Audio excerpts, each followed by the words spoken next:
Magandang gabi, Pilipinas.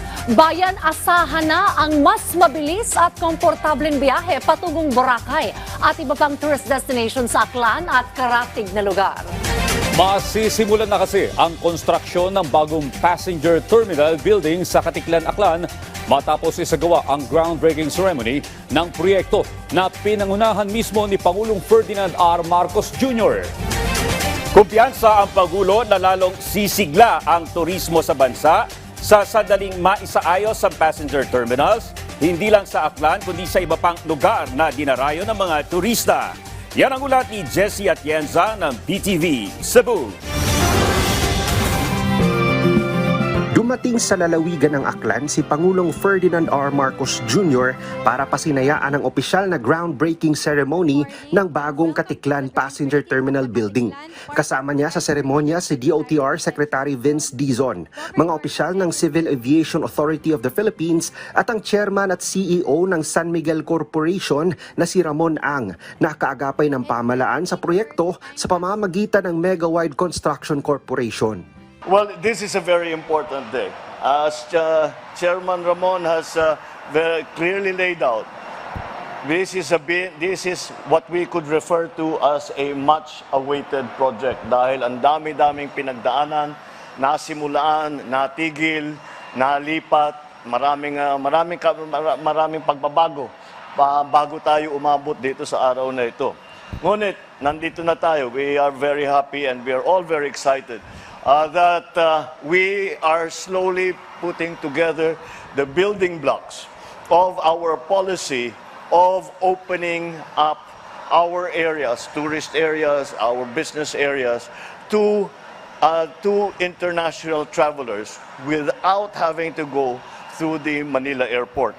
It would be much easier for our tourists or for any travelers na doon na sila tumungo.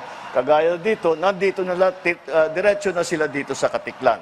And from here, they can go to Boracay, they can go around and see all of the tourist destinations. Marami rito tourist destination. We can see all of the tourist destinations around the province and in the neighboring areas.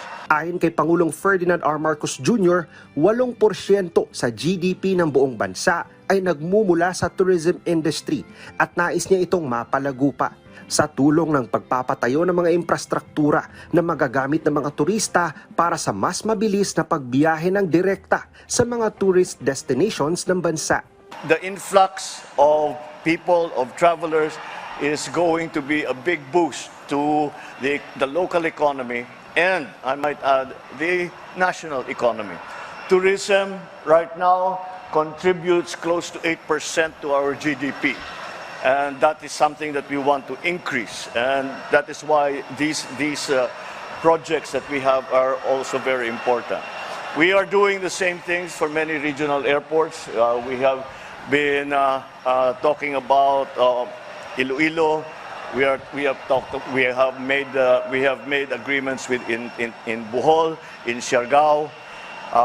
And there will be others more.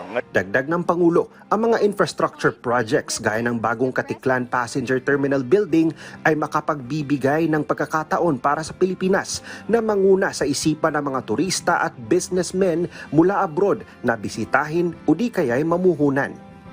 And that journey is to bring the Philippines once again to the forefront of the rest of the world, to bring the Philippines once again to the top of mind of the rest of the world, that this is a place where people can invest, this is a place where people can come to have a vacation, this is a place where the businessmen can come and do business to the benefit of their own interests and of course of the country.